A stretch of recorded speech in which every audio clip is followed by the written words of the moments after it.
In perhaps the biggest game to date this season, the Arizona State Sun Devils fall short to number 5 UCLA 74-62. Welcome to the Devils Digest postgame analysis. My name's Nick Borgia.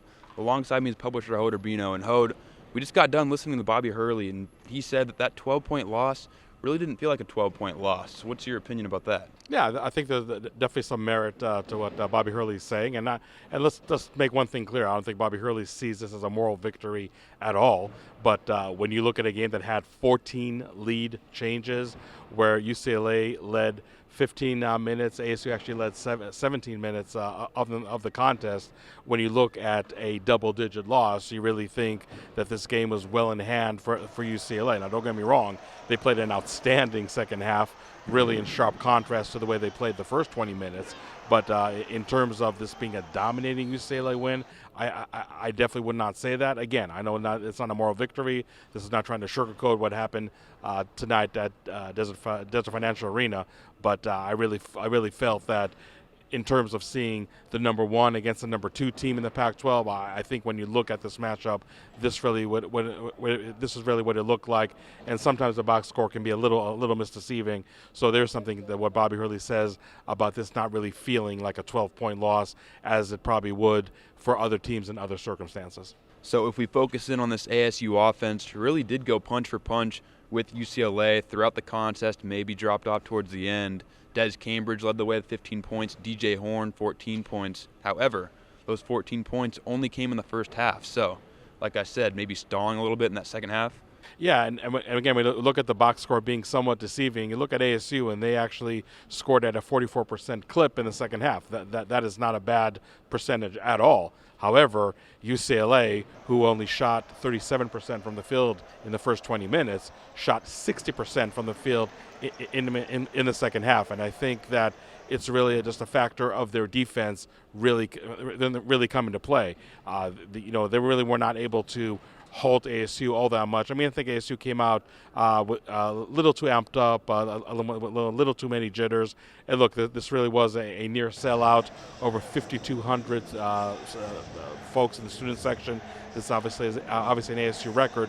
So I feel that once ASU was able to calm down, they were able not only to execute offensively pretty well, but really also play very good defense against UCLA. But I felt that in some ways the Sun Devils got a taste of their own medicine with all those halftime deficit comebacks, and out of the locker room, we saw a very different UCLA team and a very different ASU team that really was not able to handle the Bruins and their suffocating defense, which really was not that much on display in the first half. But in the second half, UCLA comes out of the locker room on an 8-0 run, and yes, ASU was able to withstand that punch and able to punch back. But in the last, I believe, 5 minutes and 52 seconds, UCLA goes on a 17-2 run. So that's obviously a testament not only for their fine execution on offense, but just really putting the clamps on defensively. You mentioned DJ Horn not scoring any points in the second half. It was really even hard for Des Cambridge, who had a very strong first half, to really play all that well in the second half. And they basically showed why they are the number 5 team in the country, why they are the number 1 team in the Pac-12. I mean, we saw University of Arizona over here just about 3 weeks ago. They're also number 5 in the country, ironically, when they played ASU here in Tempe. And I think that this UCLA team is far and above better than the U of A team that we saw. So when Bobby Hurley says that his players really left it all on the floor and they just played a superior opponent, I mean, maybe not using the exact terminology, I really think there really is a lot of merit. Again, UCLA, their defense is really in their DNA. Again, it maybe showed much more in the second half than the first half. So we knew coming into this game that ASU was going to face a UCLA team that really their stout defense is something that is absolutely in their DNA. It's not an aberration when they can really play as well as they did on that end of the floor again against ASU, and really that definitely showed itself tonight, and that really was the catalyst for this win. I mean, another stat to throw at you just to show how dominating of a performance this was. ASU had 18 turnovers. UCLA scored 26 points off of those mishaps by the Sun Devils. So in a game that ASU didn't have a large margin of error at all, It seems like every mistake that they committed on the floor, UCLA made them pay dearly. Tiger Campbell, the point guard for UCLA, 22 points, was absolutely outstanding this game. David Singleton, who was somewhat of a surprise the way he played, was 4 of 6 beyond the arc, and Jamie Jaquez really maybe didn't do all that much on offense. Only scored 9 points, but I think 5 or 6 of his points came during that big 17-2 run to end the game. And more importantly, he really shut down that DJ Horn in the second half. And with that defensive performance by Jaquez, it was just really too much for ASU to absorb tonight. And thus the 12-point loss, again, not reflective of how inferior ASU is to UCLA. But nonetheless, ASU absolutely just met a defensive wall by the Bruins in the second half. They were not able to overcome it.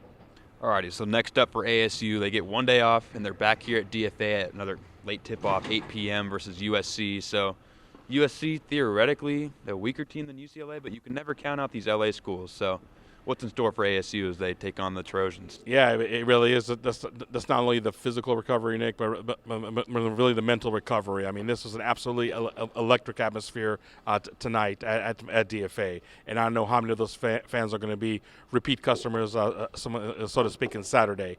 And it's funny, we were thinking about okay, maybe if ASU wins this game against UCLA, how can they come off the high against USC? Well, now it's maybe digging yourself from a big low against a very, very good USC team. I mean, sure, they lost by 15 points to University of Arizona, but I don't think that there's really a gulf of difference between those two teams. And I think that the contest on Saturday night can really be just as challenging.